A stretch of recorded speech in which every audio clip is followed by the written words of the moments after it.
Meron na kaming mga cards na specific groups yung pwede maglaro. So, for example, for couples din yung next actually na best-selling. So, if you can see here the basket. So, it's either ito yung marami or itong couples.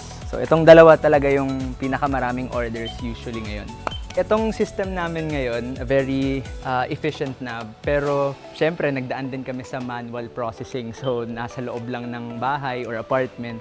And then, wala pang mga scan-scan. Siyempre, ano lang, tag-isa-isang waybill, tapos hahanapin kung nasaan yung color blue, nasaan yung color green.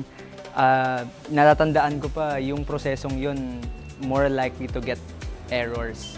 Kasi yung human error din, minsan nagkakamali kung ano yung makuha. Ngayon kasi, itong process namin, kung mali yung nakuha, kasi lahat ng cards ngayon, meron na siyang barcode. Tsaka yung iba QR code. So, hindi na talaga magkakamali na ipapack. So, itong phone na to, tumutunog siya na, uy, mali yung nakuha mo. So, hindi talaga siya mapapack yung mga mali na makukuha. Panoorin ang kwento ng kanilang pag-asenso sa Facebook page at YouTube channel ng Department of Trade and Industry.